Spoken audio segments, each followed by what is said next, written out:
कर दो। हाँ, चलो, you just forward the link to her. ठीक है, okay. So good afternoon everyone, say good afternoon.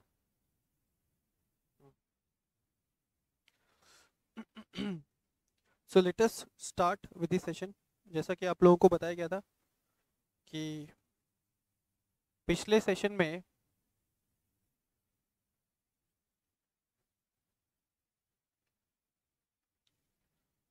Last class में आप लोगों को बताया गया था कि भाई कंपनीज एक्ट, ठीक है, along with your companies act कुछ क्लासेस हम लोग लगाएंगे लेबर लॉस से रिलेटेड पे। ठीक है, तो इसी सीरीज में देखोगे, एक बार अपने अपने इंडेक्स पे आ जाओगे सारे बच्चे। Section A, section B, section C as well as section D. आपको सेक्शन सी हम लोग पढ़ रहे थे कंपनीज एक्ट। ठीक है, कंपनीज एक्ट में कुछ चैप्टर्स हम लोगों ने कंप्लीट कर लिया। इंट्रोडक्शन वाला चैप्टर हम लोगों ने किया था। देन टाइप्स ऑफ कंपनी से रिलेटेड चैप्टर अपन ने किया था। मेमोरेंडम आर्टिकल्स वाला चैप्टर किया था। जनरल मीटिंग वाला चैप्टर खत्म हो गया है। मेंबरशिप खत्म हो गया है। एज वेल एज जो करेंटली हम लोग चैप्टर परस्यू कर रहे थे दैट वाज शेयर कैपिटल।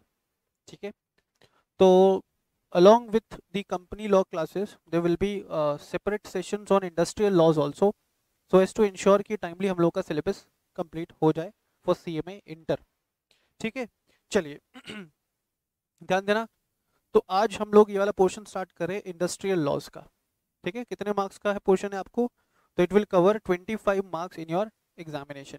ठीक है, इंडस्ट्रियल लॉ देखोगे कितने लॉज आपको हैं इस पोर्शन के अंदर। तो you have Factories Act 1948, then you have Payment of Gratuity Act 1972, Employees Provident Fund and Miscellaneous Provisions Act 1952, Employees State Insurance Act 1948,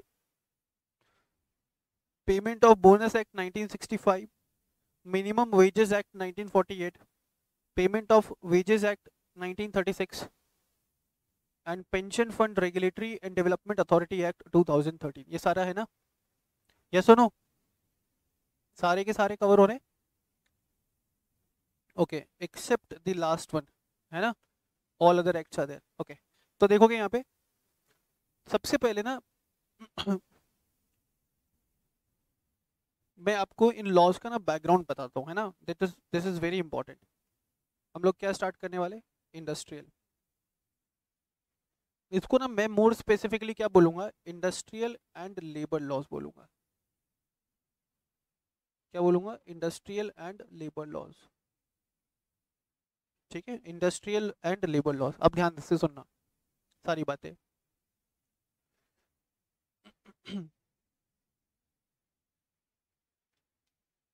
yes, मुझे एक बात बताओ, when India got independence, hello Bhagyashree, how are you? When India got independence,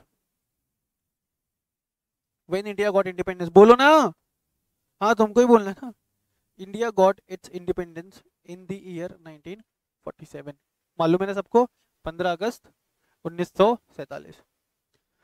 but at the time of independence, सुनना, for getting the independence we had to pay very heavy price for it. ठीक है, और independence के समय, independence के time पे हमारे देश के जो हालात थे, हमारे देश के जो हालात थे वो काफ़ी ज़्यादा खराब थे। मालूम है? ये सब सुना होगा, या जब हम छोटे छोटे थे तो पढ़ा होगा हिस्ट्री वगैरह की बुक्स में। उस समय तुम थे तो नहीं, है ना? तो सुना तो होगा या कहीं पढ़ा तो होगा ना। Very good. India got independence in the year 1947। अब उस समय में हमारे देश की जो इकोनॉमिक कंडीशन थी, ठीक है, हमारे देश के जो इकोनॉमिक कंडीशन थे वो बहुत ही ज़्यादा खराब थे। मैं इतने सारे क्रॉस इसलिए लगा रहा हूँ क्योंकि हर एक सेक्टर में हम लोग बहुत पीछे थे। ठीक है, हर एक सेक्टर में हम लोग बहुत पीछे थे। और उसमें भी प्रॉब्लम, सबसे बड़ा प्रॉब्लम क्या था? अनएम्प्लॉयमेंट। ठीक है, प्रॉब्लम में से भी सबसे बड़ा प्रॉब्लम कौन सा था? अनएम्प्लॉयमेंट। अनएम्प्लॉयमेंट का प्रॉब्लम था। देन पॉवर्टी का प्रॉब्लम था। There was lack of adequate resources. There was lack of adequate resources. To carry out any kind of business activities and all. बात समझ में आ रहा है क्या? तो मैं बोलता हूँ कि दुर्दशा हो रखी थी उस टाइम पे हमारे देश की। कौन से टाइम की मैं बात कर रहा हूँ? 1947 में। और इन प्रॉब्लम में से भी जो सबसे बड़ा प्रॉब्लम वो टाइम पे प्रिवेल करता था या कर रहा था, that was problem of unemployment. काम करने के लिए ज्यादा कुछ था नहीं, and mainly we were dependent on agriculture. ठीक है, majority of the population of India at that time, majority of population of India at that time was dependent on agriculture for the purpose of earning their livelihood. Majority of the population of India at that time was, बोलो ना, was dependent on agriculture for the purpose of carrying out their livelihood. तो इससे देखो, काम करने वाले 5 जने, and जो एक्चुअल रिक्वायरमेंट है काम का वो 1 जने का ही है। मतलब जहाँ पे 1 जने की रिक्वायरमेंट है वहाँ पे 5 जने रेडी है काम करने के लिए, या 50 जने रेडी है काम करने के लिए। तो इससे क्या होगा? इससे क्या होगा भाई? डिमांड कम है, सप्लाई ज्यादा है, क्या होगा? एक्सप्लॉइटेशन। ठीक है, it will lead to the exploitation of employees. जहाँ पे 1 आदमी की जरूरत है वहाँ पे 5 आदमी को जॉब चाहिए या 50 आदमी को जॉब चाहिए। तो अल्टीमेटली क्या होगा? It will lead to the exploitation of employees. बस समझ में आ रहा है क्या? It will lead to the exploitation of employees.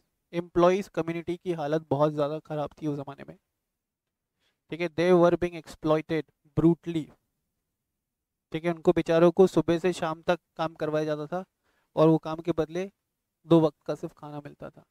Salary के नाम पे कुछ भी नहीं मिलता था, या मिलता भी था तो वो ना के बराबर मिलता था।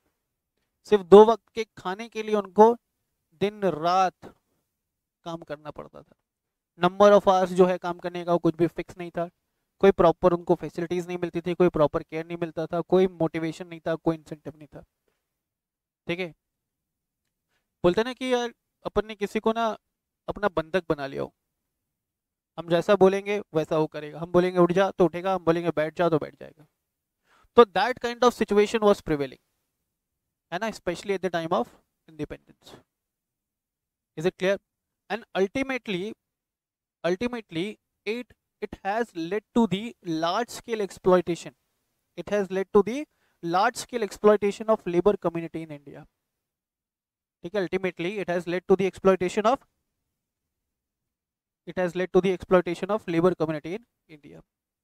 So in order to protect the interest of laborers, or in order to protect the interest of employees in India, वो जमाने में काफी सारे लेबर लॉज बनाए गए थे। वो जमाने में काफी सारे लेबर लॉज बनाए गए थे, और मैं बोलता हूं कि दे आर स्पेसिफिकली, हम लोग बोल सकते हैं, they all are labour welfare laws. ठीक है, इन सभी लॉ बनाने के पीछे, लेबर लॉज बनाने के पीछे पर्पस क्या था?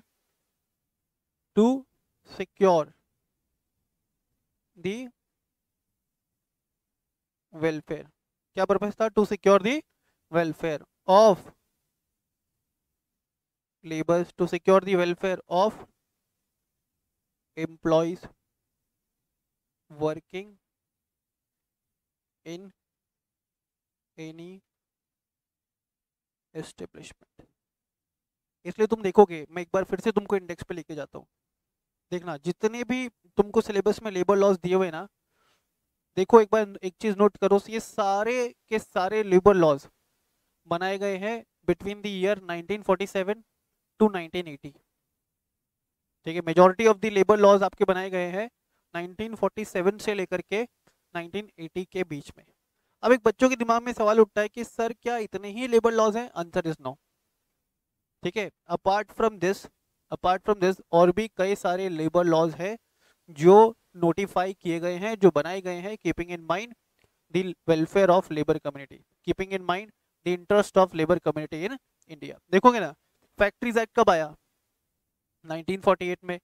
Gratuity act 1972, employees provident fund act 1952, state insurance act 1948, payment of bonus act 1965, minimum wages act 1948, payment of wages act 1936। अभी ये रिसेंट आया pension fund regulatory and development authority act 2013। तो जैसा कि मैंने बोला कि भाई majority of labour laws were being introduced at the time of independence. क्यों? बिकॉज वो ज़माने में लेबर कम्युनिटी के जो हालात थे, वो ज़माने में लेबर कम्युनिटी के जो हालात थे वो बहुत ज़्यादा खराब थे। Is it clear? Is it clear? तो this was a brief background of the labour laws in India, of various labour laws in India. और जितने भी लेबर लॉज बनाए गए, ठीक है, they all have been made, they all have been framed keeping in mind the welfare. पहला है कि भाई एम्प्लॉयज को वेलफेयर मिले, एम्प्लॉयज के वेलफेयर का ध्यान रखा जाए। दूसरा है to provide social security to the employees. Social security का मतलब क्या होता है? वेलफेयर का तो मतलब समझ में आता है कि भाई एम्प्लॉयज को बेटर वर्किंग कंडीशन मिले, उनको प्रॉपर सैलरी मिले, प्रॉपर वेजेस मिले, प्रॉपर वर्किंग एनवायरनमेंट मिले, इंसेंटिव्स मिले, प्रमोशन मिले, उनका ट्रेनिंग एंड डेवलपमेंट हो। तो ये तो वेलफेयर तो समझ में आता है। सोशल सिक्योरिटी का मतलब क्या होता है? सोशल सिक्योरिटी का मतलब है कि भाई तुम सोच के देखो ना, आज कोई एम्प्लॉय, जैसे मान लो कि हमारा ये छोटा सा है ना कोचिंग इंस्टीट्यूट, अब ये यहाँ पे कोचिंग इंस्टीट्यूट पे लगभग, अभी मैं बात करूँ तो भाई 18 से 20 एम्प्लॉय काम कर रहे हैं। आज की डेट में कितने लोग काम कर रहे हैं, including all the teachers and staff and all? 20 के आसपास लोग काम कर रहे हैं। अब वो लोग पूरी जिंदगी भर उन्होंने मेरे लिए काम किया। तुम समझो कि आज किसी का एज 20 साल है, किसी का 22 है, किसी का 25 है, किसी का 30 है, किसी का 40 है, एज द केस में भी। बट अगर ये इंस्टीट्यूट चला आगे तो जिंदगी भर वो किसके लिए काम कर रहे हैं? मेरे लिए काम कर रहे हैं। एक ऐसा एज आएगा उनके लाइफ में जब वो इतना एफिशिएंटली काम नहीं कर पाएंगे, जब उन्हें क्या चाहिए? आराम चाहिए। ठीक है, रिटायरमेंट का टाइम आ गया। तो यार जिस एम्प्लॉय ने मेरे लिए पूरी जिंदगी भर काम किया, तुम्हें नहीं लगता कि आफ्टर रिटायरमेंट मेरी जिम्मेदारी बनती है to secure the interest of that employee? क्योंकि आज तो वो काम कर रहे हैं और काम के बदले सैलरी ले रहे हैं, और वो सैलरी से they are being able to manage their livelihood. But what will happen when they stop getting this salary? Reason being they got retired from the establishment, they got retired from the organisation. तो तुम्हें नहीं लगता कि भाई जो organisation है या जो एम्प्लॉयर है उसके ऊपर रिस्पॉन्सिबिलिटी डालनी जानी चाहिए कि उनके इंटरेस्ट को सिक्योर करे वो, specially after the specially after the retirement of the employees? ठीक है, तो इट कुड बी कंसिडर्ड और it could be called as this providing social security to the employees. तो भाई बेसिकली दो टाइप के लेबर लॉज हैं। पहला, ऐसे लेबर लॉज जो क्या करें, ऐसे लेबर लॉज जो क्या करें, social welfare, sorry, employees welfare को ध्यान में रख के बनाए गए। और दूसरा, दूसरा to provide social securities to the provide to provide social securities to the employees. Is it clear? चलिए, तो ये था कुछ ब्रीफ बैकग्राउंड। इसी सीरीज में हम लोग स्टार्ट करते हैं आज के सेशन में पढ़ना फैक्ट्रीज एक्ट 1948। ठीक है, हम लोग क्या पढ़ना स्टार्ट करेंगे? Factories act 1948। It is considered as one of the most most important act. ठीक है, बहुत इंपॉर्टेंट है। एक सेकंड में पेज नंबर ढूंढ लूं।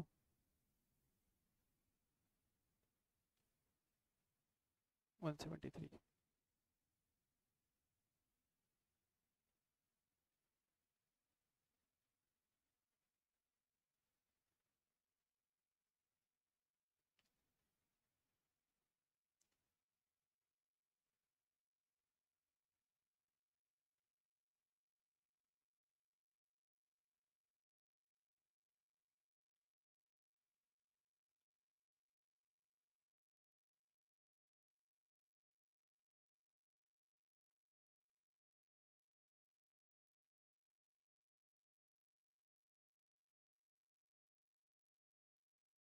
कौन कौन बच्चे ऑनलाइन है, एक बार अपना नाम मेंशन कर लोगे? Bhagyashri is there, and apart from Bhagyashri, who is there from the inter batch? Please, you will be mentioning your name.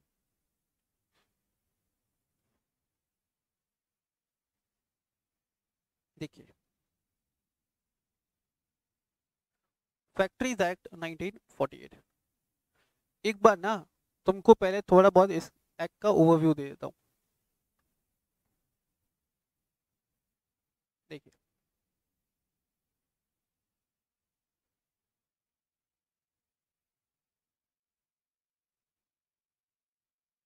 The factories act, इस एक्ट को मैं बोल सकता हूँ that it is one of the labour welfare law, it is one of the labour welfare law, it is one of the labour welfare act. ठीक है, इस act को बनाने का पर्पस क्या, इस एक्ट को बनाने का पर्पस क्या, टू प्रमोट और टू इंश्योर लेबर वेलफेयर। ठीक है, तो देखना ये जो एक्ट है ना, सुनना ध्यान से, ये जो एक्ट है, ये एक्ट बेसिकली बनाया गया to regulate the employment conditions. यह एक्ट को बनाया गया basically to regulate the employment hours. ठीक है, इस एक्ट को बनाया गया basically to provide for, to make provision for providing for safety and क्या, safety and health related benefits, health related benefits किसको, तो to the employees, to the employees of any organisation. ठीक है, एम्प्लॉय को क्या वर्किंग कंडीशन प्रोवाइड कराना चाहिए, उनके क्या वर्किंग आवर्स रहने वाले, छुट्टी से लेकर के रिलेटेड क्या प्रोविजन रहने वाला है, ठीक है, या लीव से रिलेटेड क्या प्रोविजन रहने वाला है, अगर कोई एम्प्लॉय ओवर टाइम कर रहा है तो ओवर टाइम से रिलेटेड क्या प्रोविजन है, एक दिन में एम्प्लॉय से आप कितना मैक्सिमम काम करवा सकते हो, एक हफ्ते में मैक्सिमम कितना काम करवा सकते हो, क्योंकि पहले तो कोई लिमिट था नहीं ना, मैंने बोला ना सुबह से शाम तक बेचारे काम करते थे, just for meal of, just for the meal of 2 times.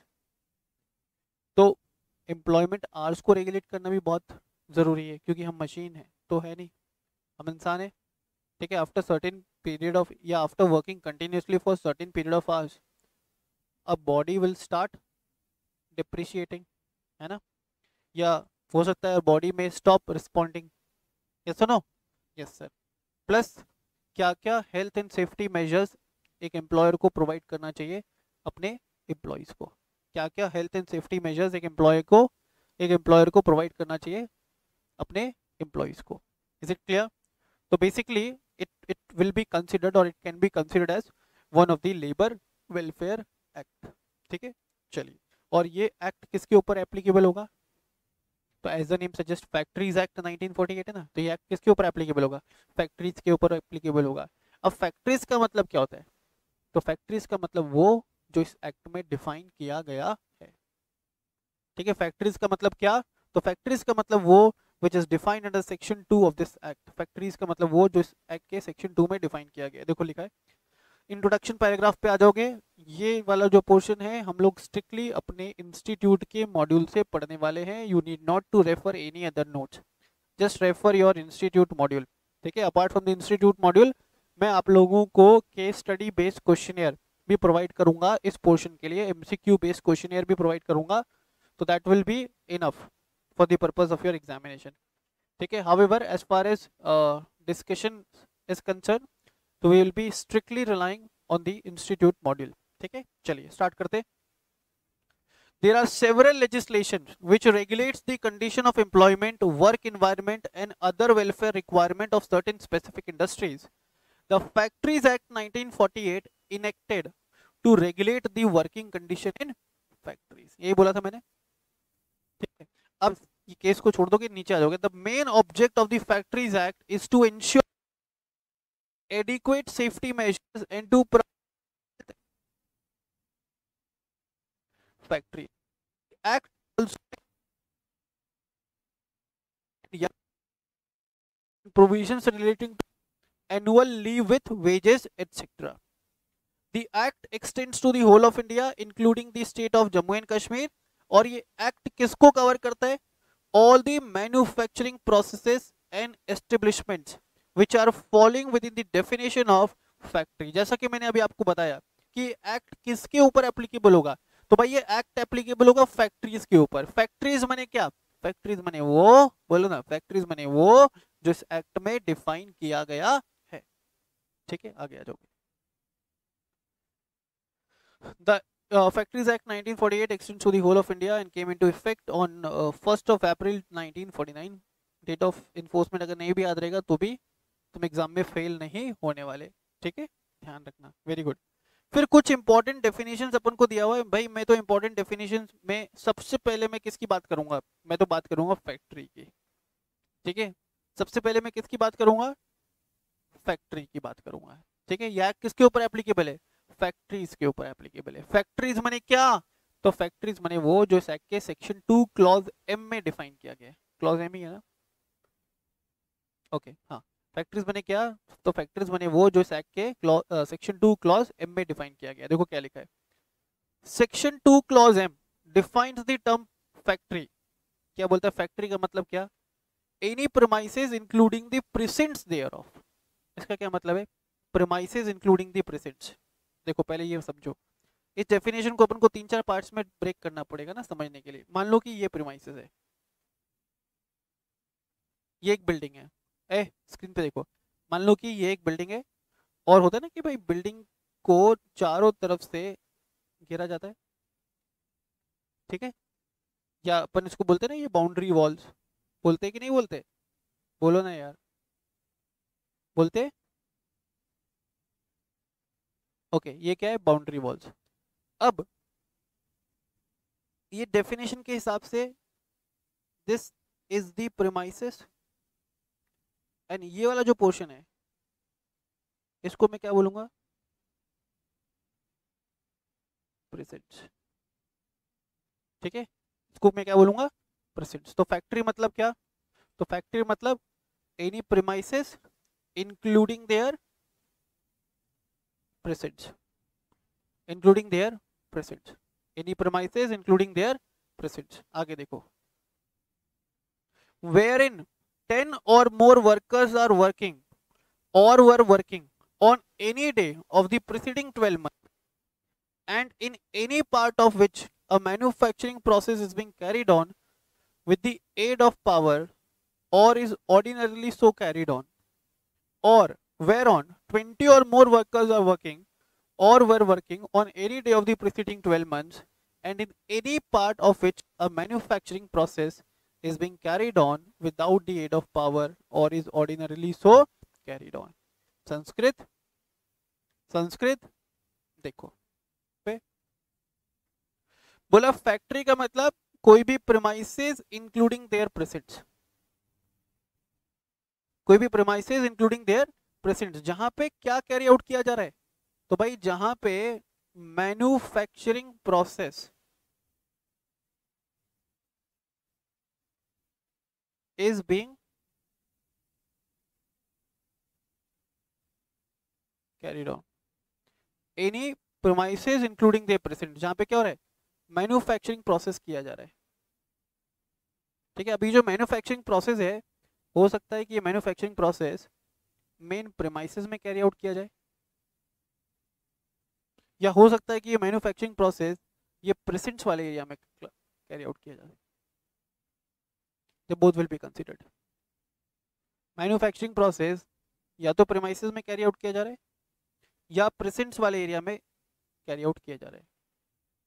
ठीक है, अब मैन्युफैक्चरिंग प्रोसेस क्या होता है सर, तो मैन्युफैक्चरिंग प्रोसेस का मतलब क्या, as defined under this act. ठीक है, मैन्युफैक्चरिंग प्रोसेस का मतलब क्या, तो मैन्युफैक्चरिंग प्रोसेस का मतलब वो जो इस एक्ट ने डिफाइन किया है। चलो फिर से एक बार, क्या बोला डेफिनेशन, फैक्ट्री माने any premises including their precincts where manufacturing process is being carried on, manufacturing process is being carried on. Manufacturing process का मतलब, मैन्युफैक्चरिंग प्रोसेस का मतलब वो जो इस एक्ट के सेक्शन 2 में दिया गया है। ठीक है, अब सुनना, मैन्युफैक्चरिंग प्रोसेस अगर कैरी आउट किया जा रहा है with the help of electricity, अगर मैन्युफैक्चरिंग प्रोसेस कैरी आउट किया जा रहा है with the help of electricity, then in that case 10 or more workers are employed. In that case 10 or more workers are employed on any day of preceding कितना month है 12 months. बोला factory माने कोई भी premises including their presets where manufacturing process is being carried on. और अगर वो manufacturing process with the help of electricity carry out किया जा रहा है तो कितने एम्प्लॉयज एम्प्लॉयड है 10 या उससे ज्यादा, एंड 20 और more if manufacturing process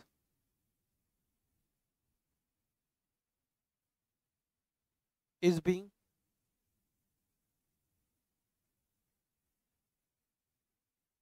carried out without the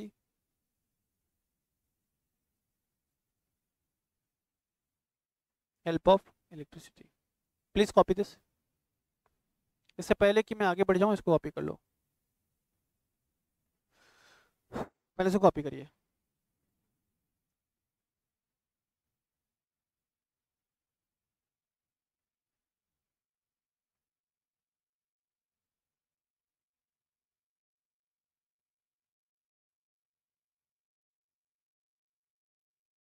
copy कर लीजिए इसको.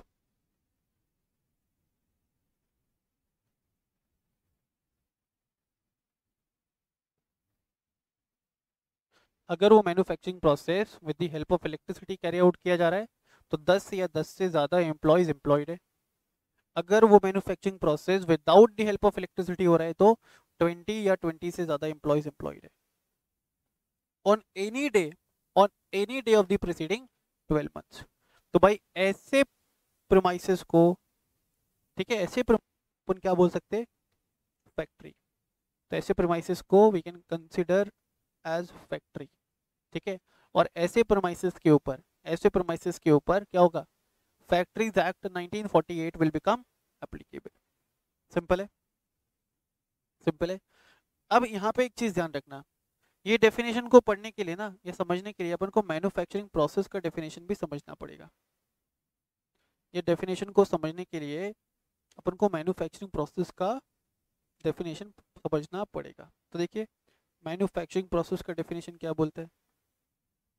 इससे पहले मैन्युफैक्चरिंग प्रोसेस का डेफिनेशन देखो. सेक्शन 2 क्लॉज के defines the expression manufacturing process as any process. देखो डेफिनेशन क्या बोला, मैन्युफैक्चरिंग प्रोसेस का मतलब ऐसा कोई भी process which is related to making, altering, बनाना, ऑल्टर करना, रिपेयर करना, ornamenting, finishing, packing, oiling, washing, cleaning, breaking up, demolishing or otherwise treating or adapting any article substance with a view to its use, sale, transport, delivery और disposal.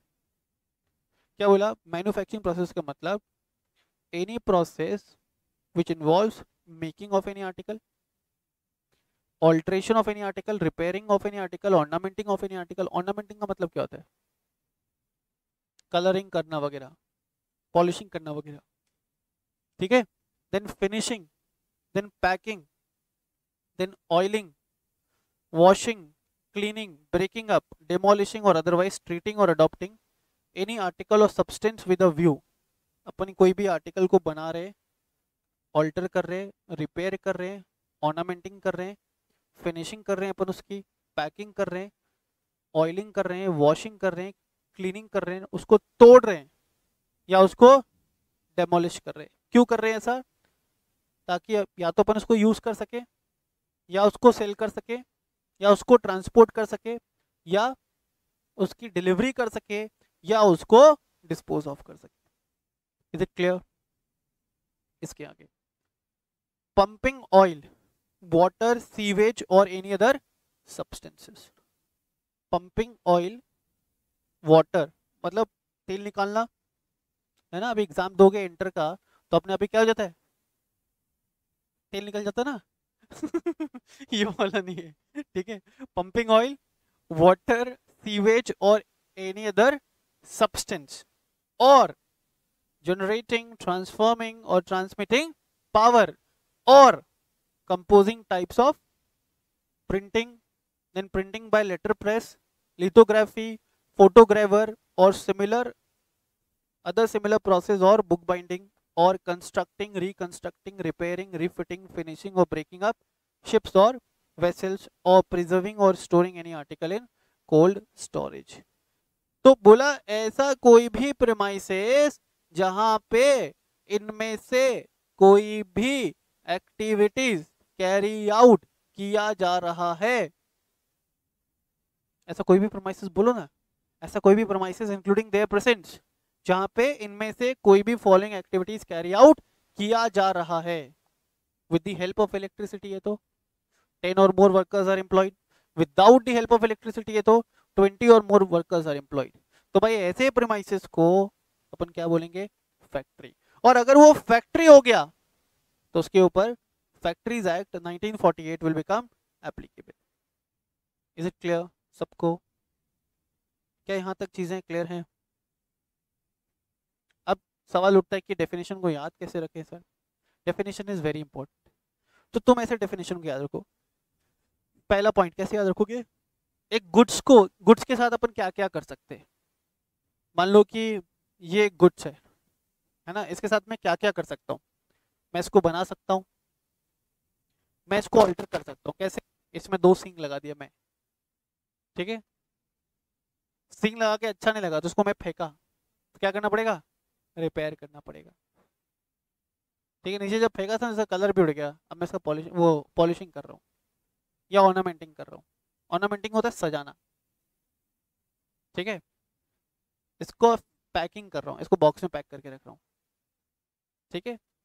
ये सब करके मन नहीं लगा तो ऑयलिंग कर रहा हूँ, इसके अंदर जबरदस्ती ऑयलिंग कर रहा हूँ, ठीक है। ऑयलिंग करके ना ऐसा गंदा सा स्मेल आने लग गया तो इसका मैं वॉशिंग कर रहा हूँ।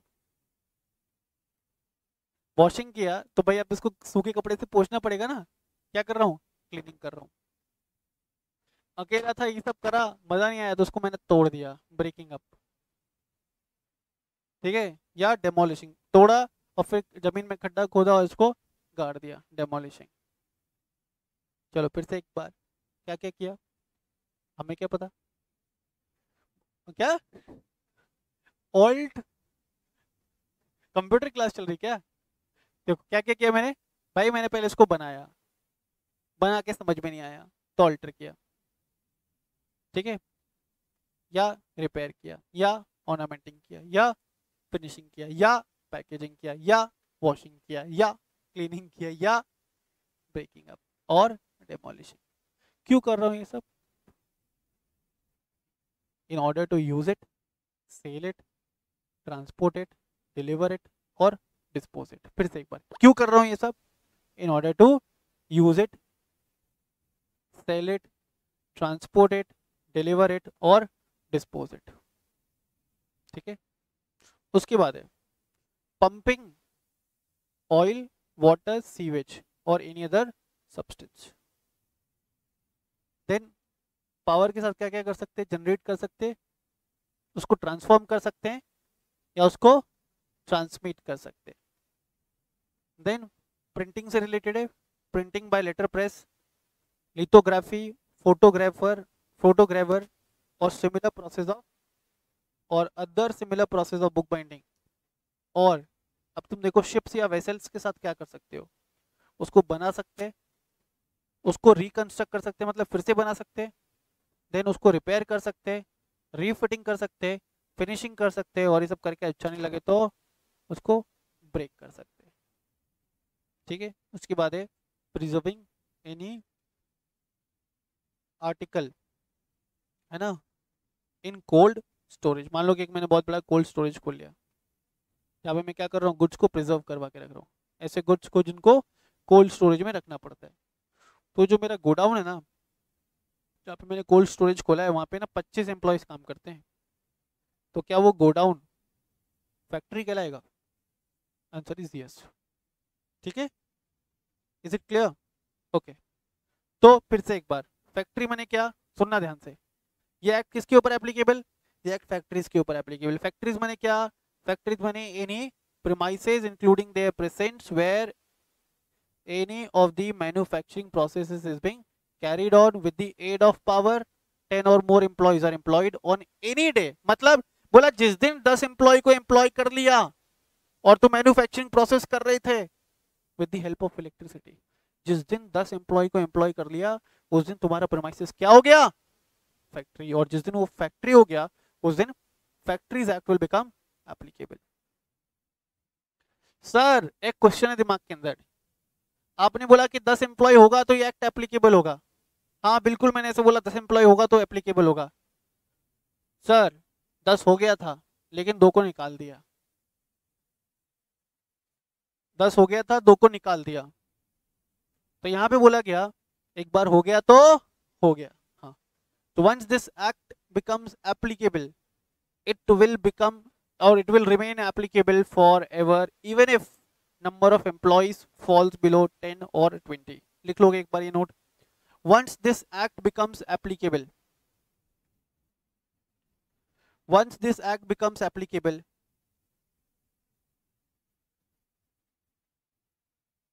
once this act becomes applicable it will remain applicable।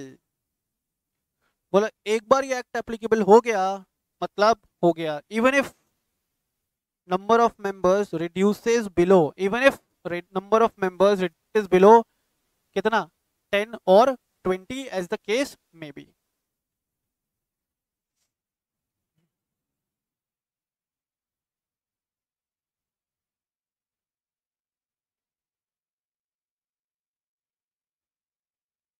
Done सबको? आगे बढ़ जाऊं?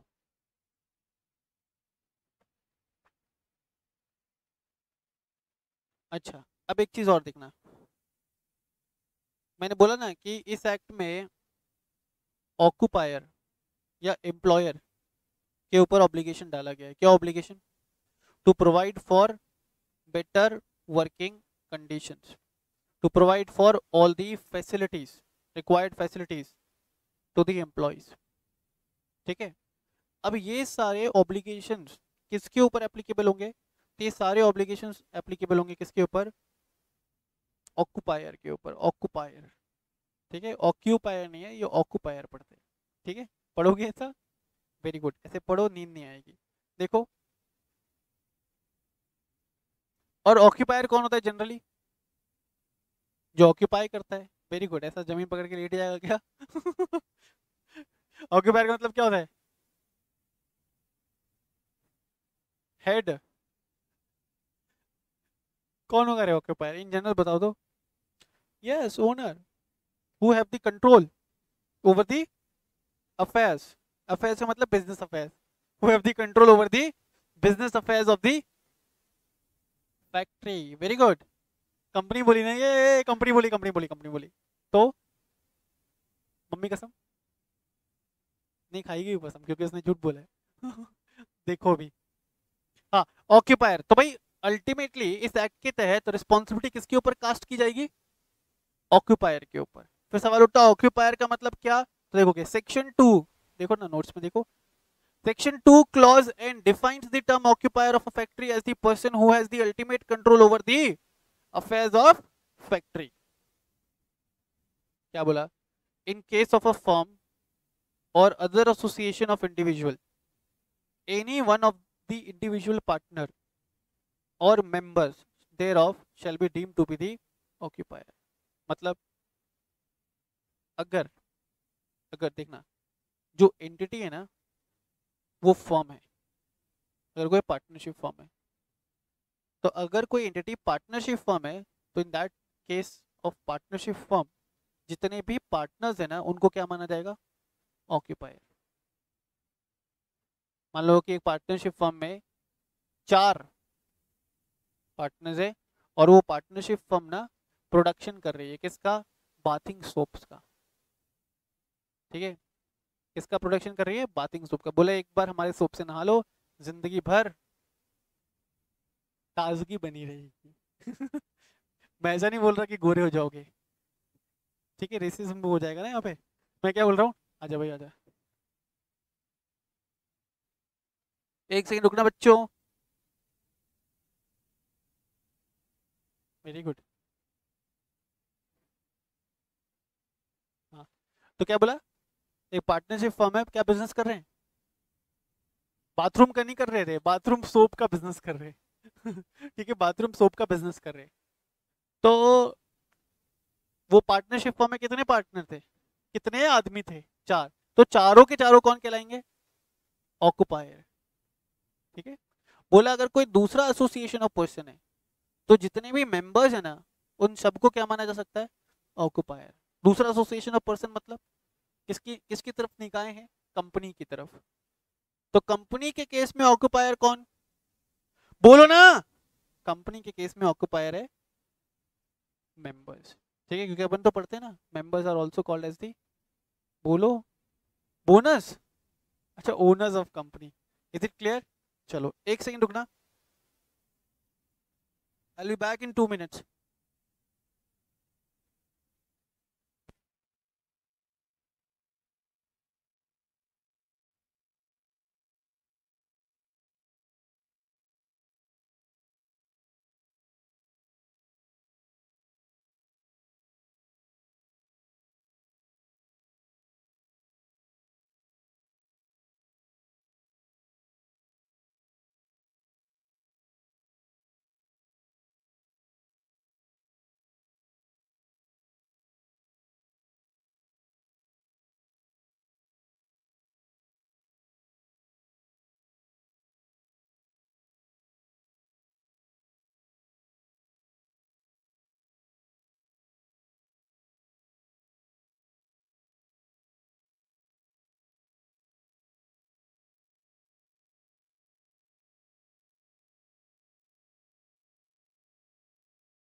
There was some technical error, तो उसको मैं ठीक कर दिया। अभी स्टार्ट करते हैं फिर से। हम लोग ऑक्यूपायर का डेफिनेशन डिस्कस कर रहे थे, है ना?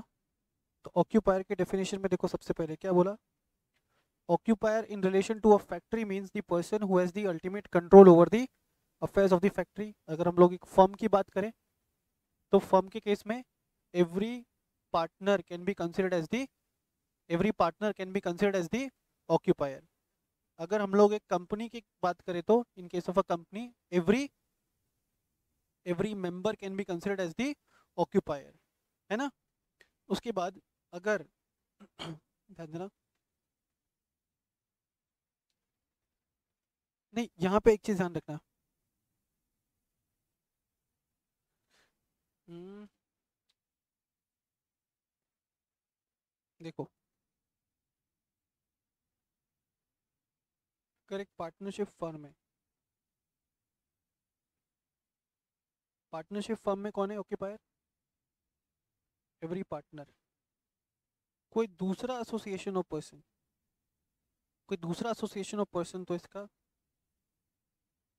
Every member. अभी एसोसिएशन ऑफ पर्सन जो है ना, एक एक्सक्लूजन रखना, मैं बार बार कंपनी वर्ड यूज कर रहा था, कंपनी वर्ड नहीं आएगा, एक्सक्लूडिंग कंपनी, ठीक है, क्योंकि कंपनी के केस में ऑक्यूपायर कौन होगा, कंपनी के केस में occupier will be the director, ठीक है, कंपनी के केस में ऑक्यूपायर विल बी डायरेक्टर्स। तो यहाँ पे जो एओपी है ना, एओपी है ना, वो अदर देन कंपनी है, वो कौन होगा, अदर देन कंपनी, क्योंकि कंपनी के केस में ऑक्यूपायर कौन, डायरेक्टर, ठीक है। आगे देखिए, in case of a factory owned or controlled by the central government or any state government or any local authority, the person or persons appointed to manage the affairs of the factory by the central government or the state government or the local authority as the case may be shall be deemed to be the occupier। मतलब अगर कोई government undertaking है, अगर कोई government undertaking या कोई भी ऐसा फैक्ट्री जो कंट्रोल कौन कर रहा है, स्टेट गवर्नमेंट या सेंट्रल गवर्नमेंट, तो in that case state government या सेंट्रल गवर्नमेंट ने जिस भी बंदे को अपॉइंट किया to manage the affairs of such establishment, to manage the affairs of such establishment, that persons who appointed by the government will be considered as the occupier, ठीक है। मान लो कि कोई ऐसा फैक्ट्री है विच इज ओन्ड और control by either state government और central government, तो state government and central government ने जिस बंदे को अपॉइंट किया for the purpose of managing the affairs of factory, central government and state government ने जिस बंदे को अपॉइंट किया for the purpose of managing the affairs of factory, that person will be called as the occupier.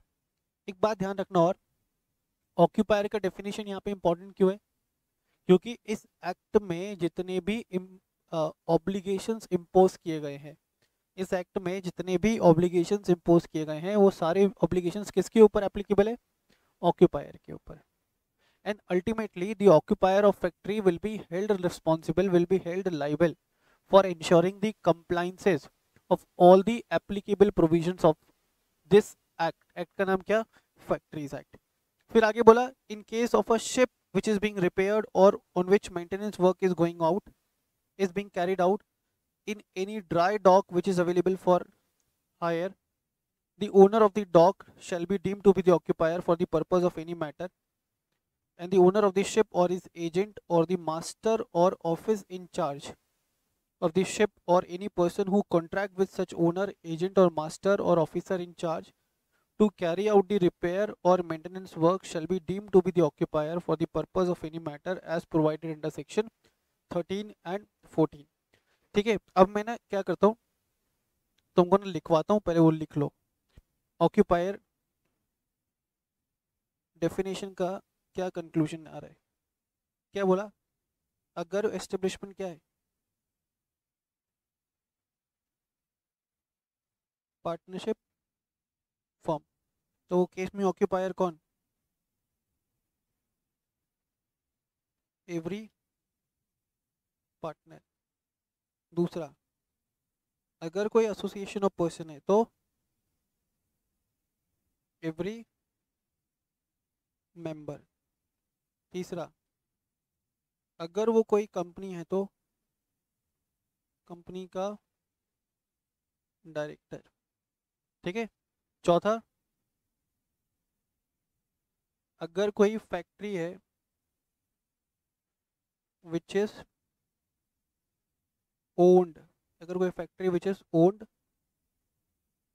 और controlled by central government और state government, तो in that case occupier कौन, person appointed by central government और state government, person appointed by the central government or state government shall be considered as the occupier, ठीक है। and after that अगर, एक second,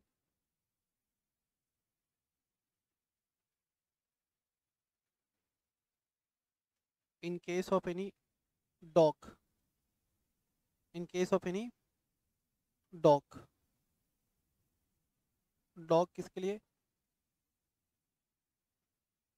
dog workers के case में, तो owner of the dog, ठीक है। और अगर शिप है तो शिप के केस में कौन है occupier, in case of ship कौन है,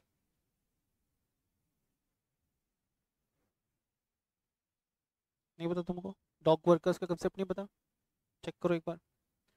शिप है तो either the owner of the ship, एक बार लिख लो मैं बताऊंगा, है ना, नहीं आ रहा है तो, देन एजेंट ऑफ ओनर और master of ship. Please note down this, ठीक है। पहले इसको आप लोग एक बार कॉपी कर लीजिए।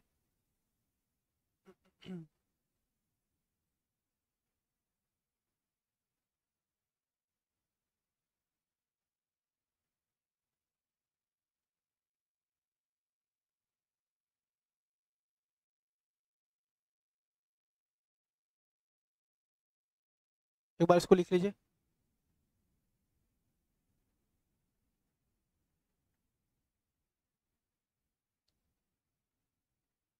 डॉग वर्कर्स, एक बच्चे ने मुझसे क्वेश्चन पूछा डॉग वर्कर्स कौन होते हैं, तो डॉग वर्कर्स ऐसे लोग होते हैं जिनको पोर्ट पे अपॉइंट किया जाता है किसी शिप पे लोडिंग या अनलोडिंग करने के लिए। हाँ, रिपेयर एंड मेंटेनेंस का काम भी करते हैं ये लोग। Is it clear? The occupier का डेफिनेशन इंपॉर्टेंट, पार्टनरशिप फर्म के केस में सभी पार्टनर, एओपी के केस में सभी मेंबर, कंपनी के केस में director of any factory which is owned और कंट्रोल्ड बाय सेंट्रल गवर्नमेंट और state government, in that case person appointed by the central government और स्टेट गवर्नमेंट। डॉग के case में डॉग वर्कर और owner of the dog, और ship के case में owner of the ship, agent of the owner of the ship और master of the ship, ठीक है। तो अभी देखना अभी तक क्या पढ़ा तुमने, अभी तक तुमने फैक्ट्रीज एक्ट का बैकग्राउंड पढ़ा, ठीक है, थोड़ा बहुत फैक्ट्रीज एक्ट के बारे में जाना। देन और क्या पढ़ा, तुमने पढ़ा कि ये एक्ट किन के ऊपर एप्लीकेबल है, एप्लीकेबिलिटी। देन और क्या पढ़ा, तुमने डेफिनेशन पढ़ा, डेफिनेशंस में सबसे पहले तुमने फैक्ट्री का डेफिनेशन पढ़ा। देन तुम लोगों ने मैन्युफैक्चरिंग प्रोसेस का डेफिनेशन पढ़ा, है ना, एज वेल एज आपने डेफिनेशन पढ़ा किसका, ऑक्यूपायर का, ठीक है। मैंने अभी तक आपको 3 डेफिनेशन पढ़ाए हैं, ठीक है। तीनों डेफिनेशन बहुत बहुत बहुत इंपॉर्टेंट है for the purpose of understanding the provisions of this particular act. Is it clear? Okay, आगे देखो लिखा है। अच्छा, जितने भी केसेस आ रहे हैं ना आपको मॉड्यूल के बीच में, ये केसेस ना एट दी एंड में लूंगा, पहले मैं सारे प्रोविजन डिस्कस कर लूँ, फिर मॉड्यूल में दिए गए सारे केसेस मैं आप लोगों के साथ डिस्कस करूंगा, ठीक है। क्योंकि केसेस का जो तुमको जो जजमेंट दिया है उस जजमेंट को समझने के लिए, पढ़ने के लिए आपको पूरे एक्ट के प्रोविजन पता होने चाहिए। और चूंकि हम लोगों ने भी एक्ट पढ़ना स्टार्ट ही किया है, that's why I am skipping the cases as of now, but I will be discussing each and every cases, don't worry. Come to section number 7, notice by occupier. Section 7 provides that the occupier shall at least 15 days before he begins to occupy or use any premises as a factory send to the chief inspector a notice, written notice containing the name and situation of the factory, the name and address of the occupier, the nature of the manufacturing process, the details of the workers, etc. Whenever a new manager is appointed, the occupier shall send to the inspector a written notice and to the chief inspector a copy thereof within 7 days from the date on which such person takes over the charges.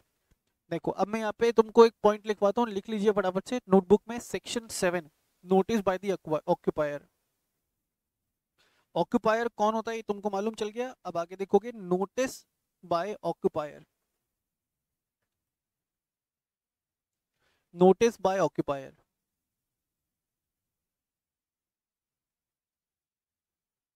लिखो। Under this act, under this act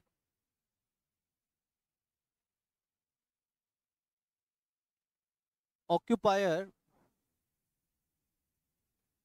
under this act, occupier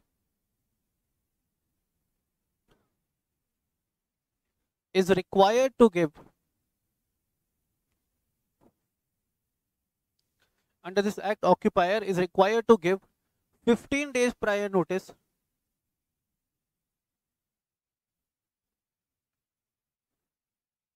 15 days prior notice before he begins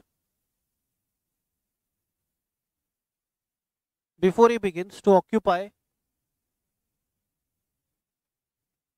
or use any premises as a factory.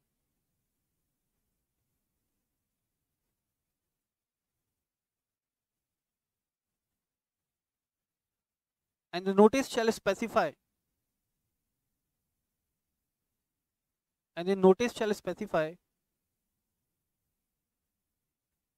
the name and address of the occupier.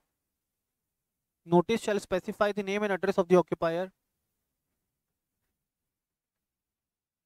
comma, nature of the manufacturing process, details of the workers, etc.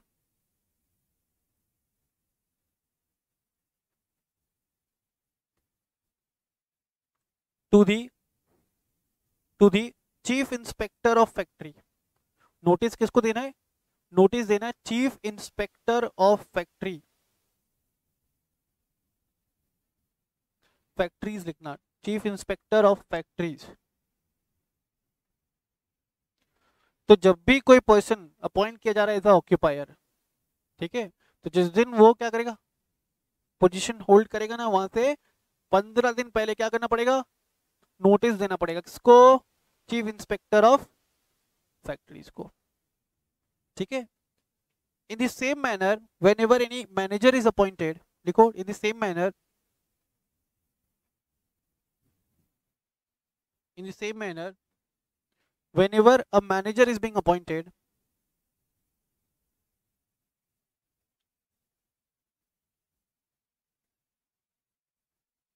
in the same manner whenever a manager is being appointed, बोलो,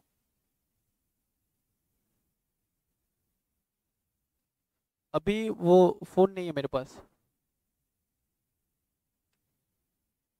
evening में. हाँ, in the same manner whenever a manager is appointed, the occupier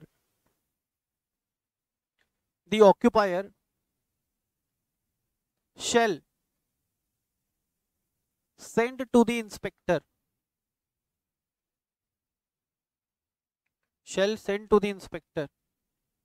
a written notice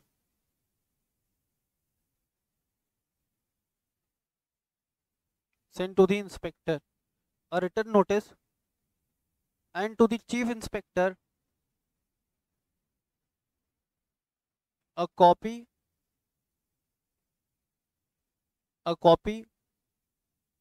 within 7 days